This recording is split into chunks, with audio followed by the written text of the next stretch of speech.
So, it is Saturday. Oh gosh, I'm making it just in time. I was really tired. I really didn't want to do this video. No. Anyway. Yeah. I said I was going to show up. I said I was going to be here yesterday, so I have to be here, right? Anyway. So, on Saturday, sometimes we have potluck posts, which are just random things that I like to talk about.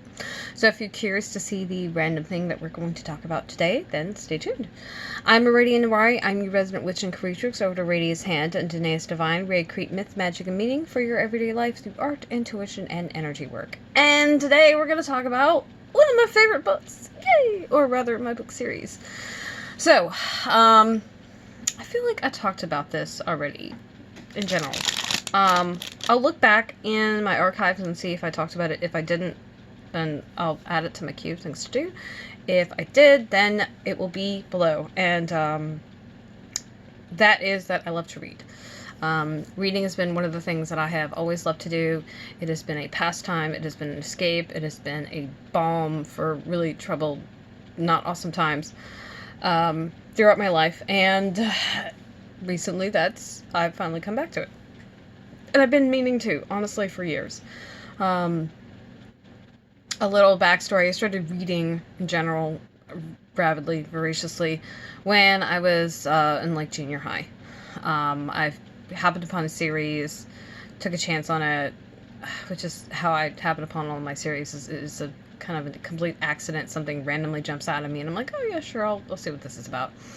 And then I get into it, and yay, yay, hooray. Yay, hooray. Yeah, pretty much. So that's kind of how that happened. Anywhoosie, this series I came to way later, like 2007. Yeah, 2007. I had continued to read on and off, but usually what ends up happening with me is I find a series, I find an author I like, and that's it.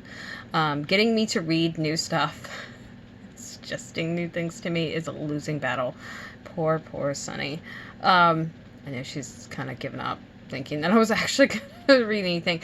Also, because I'm really particular. There's a lot of things that don't catch my attention, or that I find boring. In fact, I have a book in my room on my nightstand as we speak that I have tried to read like 3 different times, and I can't get into it. And I really want to, because I want to read one of the books later in the series, and I'm like, ooh, that looks interesting. And I'm like, we'll start at the beginning, and I'm just like, oh god, this is like blinded. So I'm gonna give it the old college try and like try one more time. But other than that, I might have to get rid of the book, because it's just not gonna happen. This series, however, so the background of this is, I was in the military once upon a time.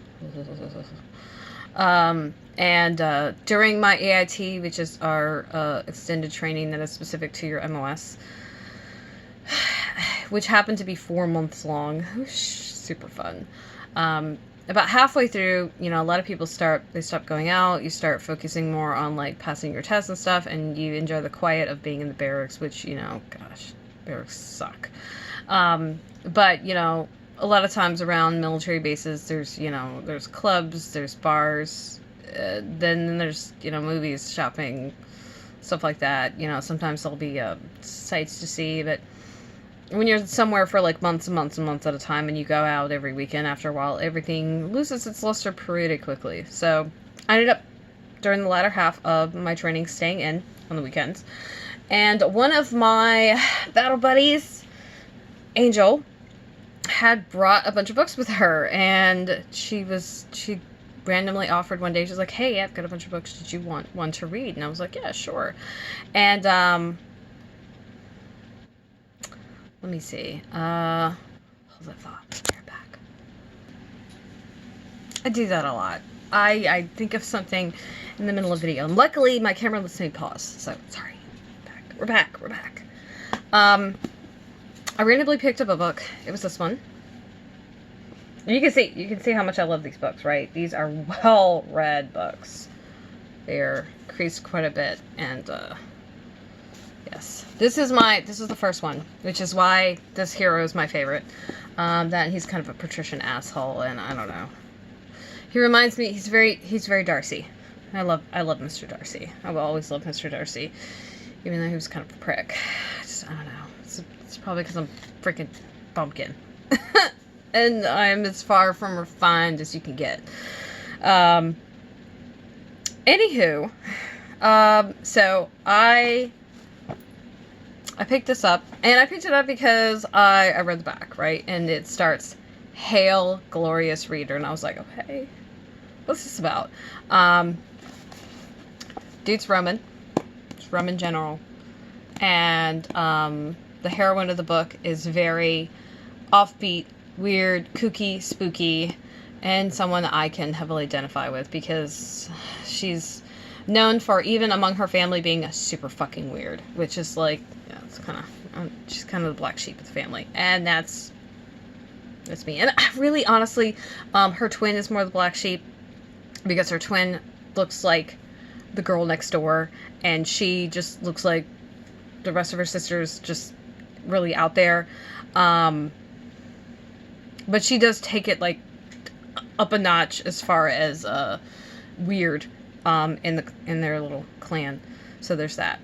But anyway, I started with that book, and this is the, let's see, let me tell you which book it is, because there's a bunch of short stories and there's a bunch of stories that maybe weren't released at the point that this was made. So if we're counting short stories, this is, hold on.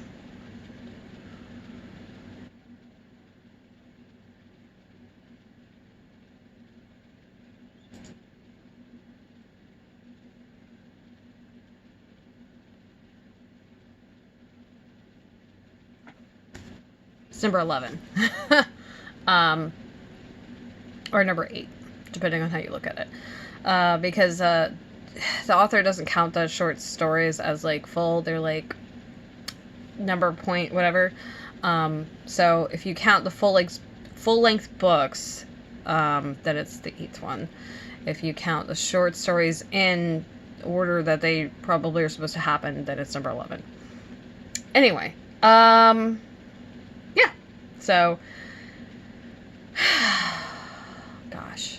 Okay, my brain's stopping. Ooh, where are my notes at?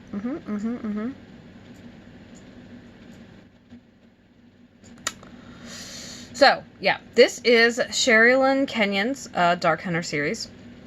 And it's actually technically a several series altogether. There's the Dark Hunters, the Weir Hunters, and the Dream Hunters. And I will not ruin it by telling you anything else about it. If you want to know, you can either visit the link below to her main website and spoil everything for yourself, or you could just like hit your local library up or your bookstore or whatever and read one.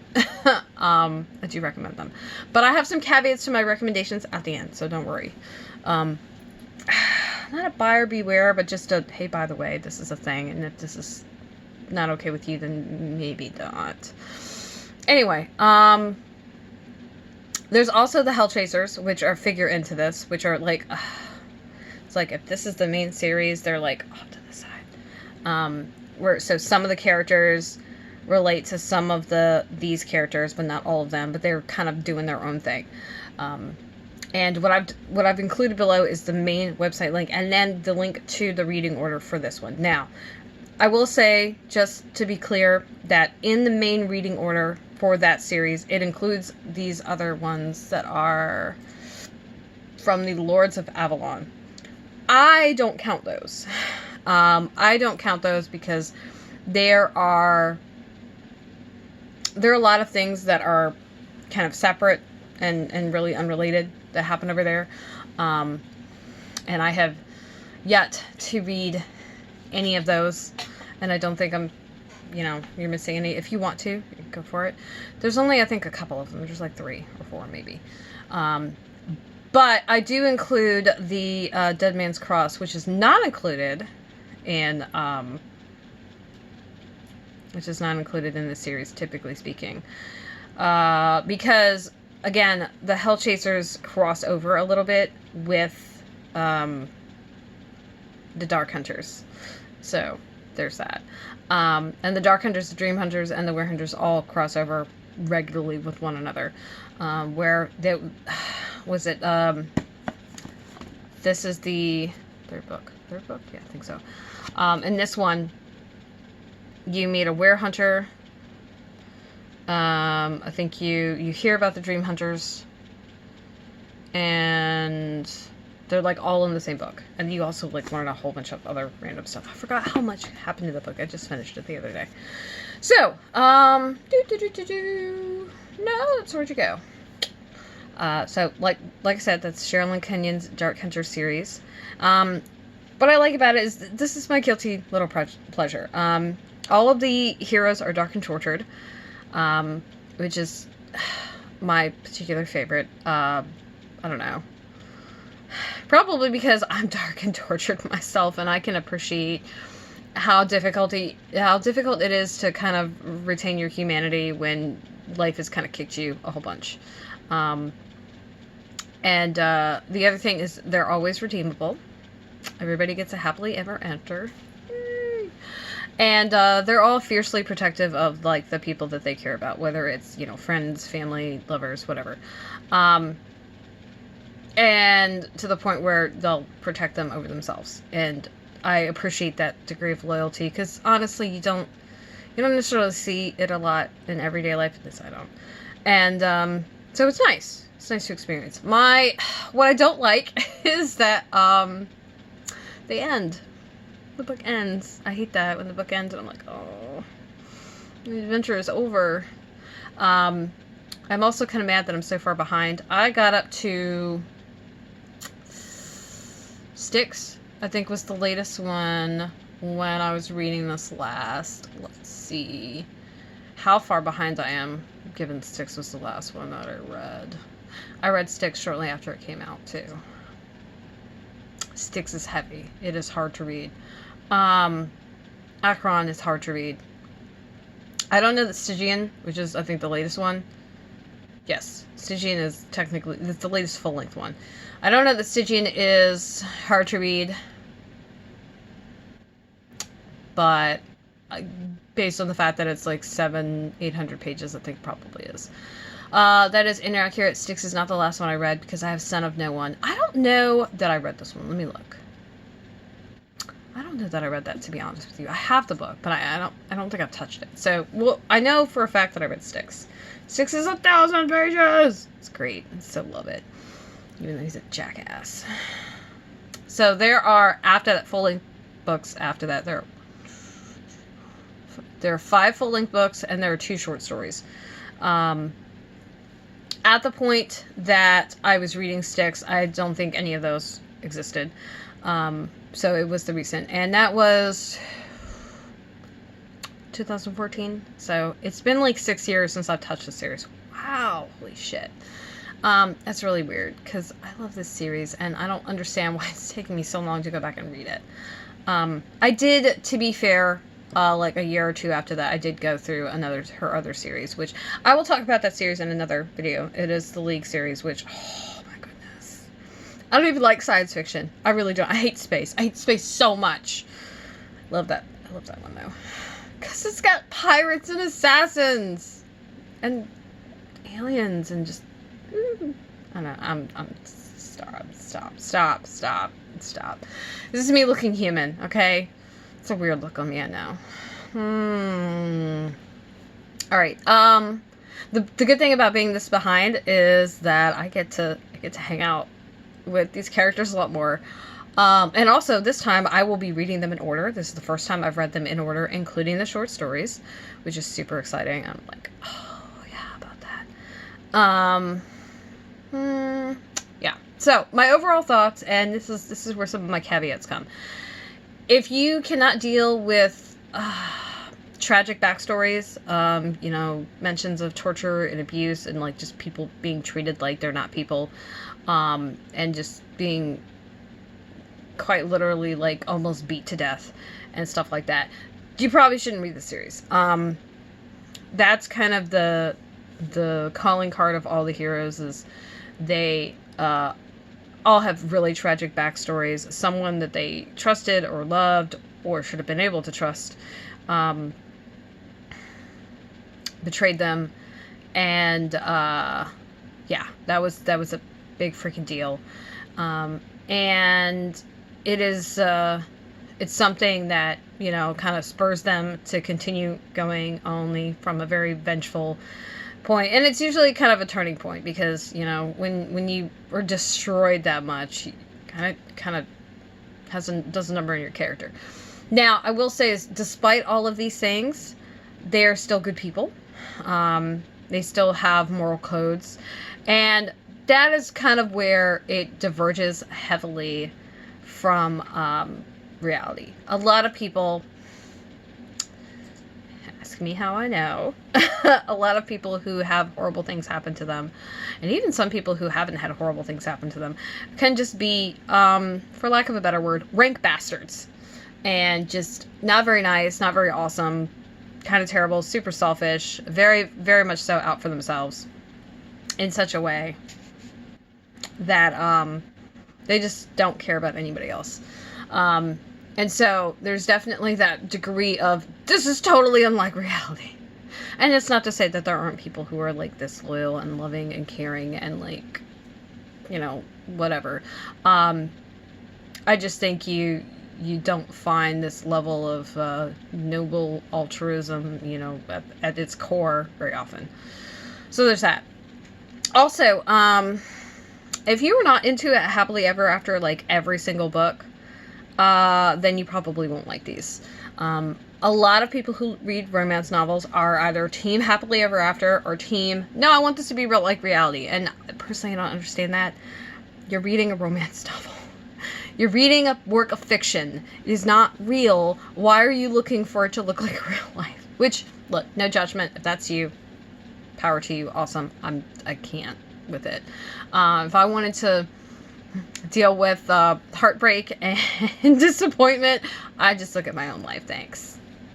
I'm not bitter. Not bitter. You're bitter. I'm not bitter. Yeah. Walnuts. My gosh. It's always really hard for me to focus when I don't have my freaking glasses on. But the glare, I can't deal with the glare. It's distracting. Okay, there I am. I found myself. My final piece of commentary about this is, if you appreciate a depth of character development, I mean, people who are not one-dimensional, people who are complicated, who have nuance and have good and bad, and you know, it's kind of hard to tell what they're going to do sometimes because you can see them doing either thing, then this is worth reading. Also, if you appreciate that in reality things are usually a lot more complicated than it first seems. Like, you know, my experience of a situation and your experience of a situation may not be the same, and they're not necessarily wrong, but they're definitely different. And if you look at things through one single lens, you will definitely form a certain opinion.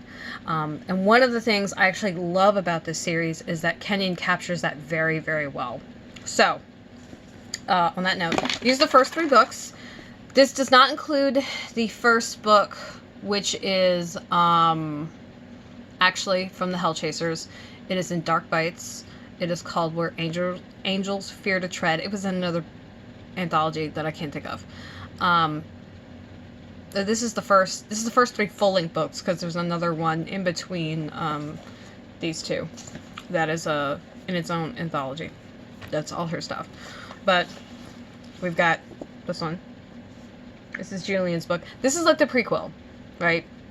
So you don't properly get introduced to the Dark Hunters themselves, but you do meet a lot of the characters who figure into the main series, like a lot of them. And then this is the official first Dark Hunter book, and then this is the 3rd full-length book, which is, of the 3, the longest one. So like 400 pages. So One of the reasons these are all pristine is I actually had to replace these. This one got destroyed. I don't know what happened to this one. And this one, I have a copy, but I decided, I guess, to feed my book some juice, maybe.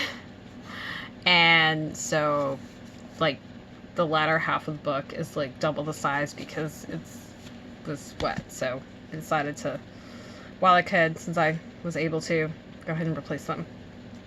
Yeah.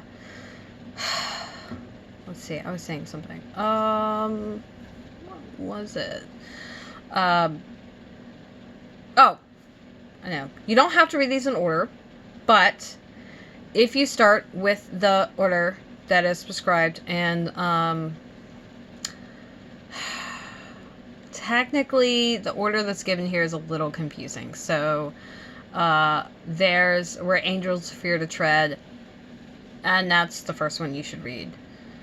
And then the book that it's in is the next book after that. And then there's another one that is like just a funny book that isn't necessary to read. Then the book after that actually is it's Fantasy Lover, but here in the list it's been renamed Dark Hunters.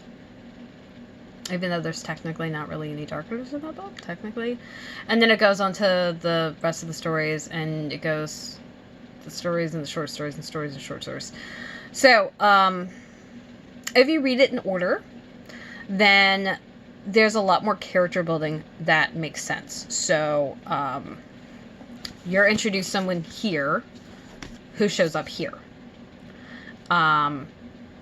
You meet someone or hear about someone in here who shows up here. And then you hear about someone who relates to the other two heroes, and so on and so forth. And then the next full-length book that follows this one, you meet the main hero from that. So they all kind of build on one another. And while you can completely and utterly read this series any damn way you want to, I find that reading it in the order prescribed, based on how it basically is happening, means that you get a lot more out of it. You don't get spoilers, things make a lot more sense. And I will say, spoiler alert, there's a bit of time travel that happens later in the series. And so if you were to start there and then jump back, you would be seeing two different versions of maybe the same event, and that could be confusing. But both versions are valid and relevant because they set into motion things, right, that happen later. That is important. So there's that. Now, I happen to be starting Wolf's book. Wolf is, let's see, 5, 8. Wolf's book is number 9, and it's called Kiss of the Night, excuse me. And that's when, right after that, the Legends of Avalon, or the Lords of Avalon, get thrown in. And like I said, I would skip those entirely. That is the Sword of Darkness, the Wager, and Night of Darkness. Just don't even bother with those. Those are kind of like a separate-ish world, and I think it's separate enough that you won't lose anything if you don't read them. And there's another one. Gosh, where is it? Is it? No, it might just be those 3. Yes, it's just those 3. Okay.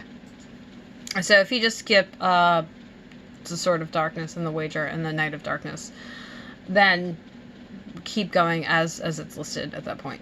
So anyway, yeah. I think it's totally worth reading. Also, this is a romance novel, so there's absolutely sex. There are mentions of sex, and if you have any experience with romance novels, let me just, you know this, but if you don't, let me clue you in. A lot of writers will tend to use certain terms, they'll phrase things a certain way, and so if you read a couple of books, you'll be like, oh, these are the words that they use for this act and this whole general thing.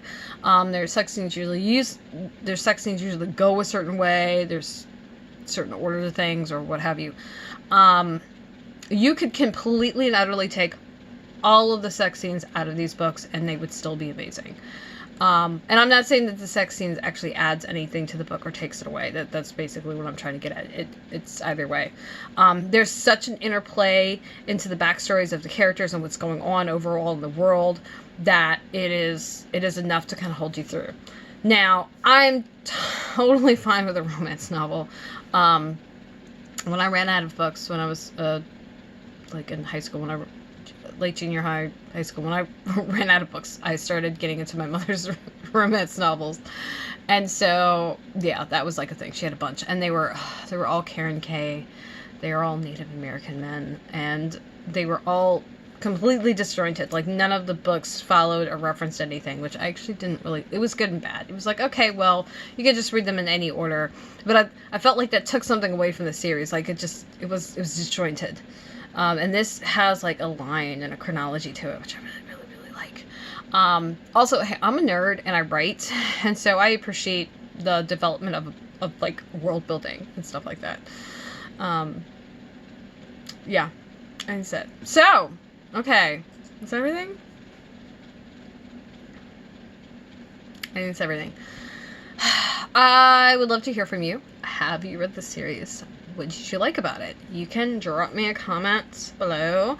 If you're on YouTube, make sure that you like and subscribe so you can see more videos like this from me. If you're on Patreon, this is a patron-only post, which means if you're not a patron, you can't see it. So, yeah. If you would like to share my Patreon with people, by all means, go ahead and do so. Use the main link. All the links are below. All of my both my websites, all my active social media, as well as my main Patreon profile is up there as well. I want to grow the space, the more the merrier. And one of the things I did last year is I got rid of my lower tier, which was just the $1, because it just kind of sounds silly. And what I put forth and offered was that everything from this level that you're at to watch this, which is the Fiverr, you have to be a patron to see any of this, which is where I do all of my monthlies, do all of my potluck posts, and do like some of the special things that don't get done very often. So there's that. I think that's everything. And yeah.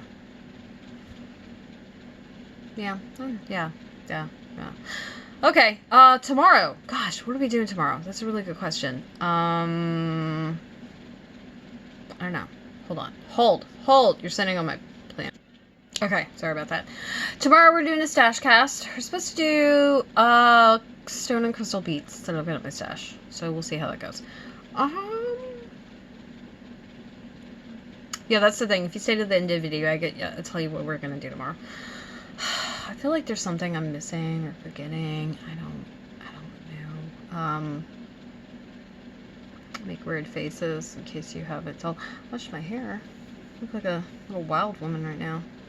And as noted, I've got a bunch of silver and gray hanging out. Ooh, I like my silver fox. Oh yeah. Well, okay. I'm starting to just go off in outer space now. I'm gonna get so I can, I don't know, do something? Yeah, I'm gonna do something.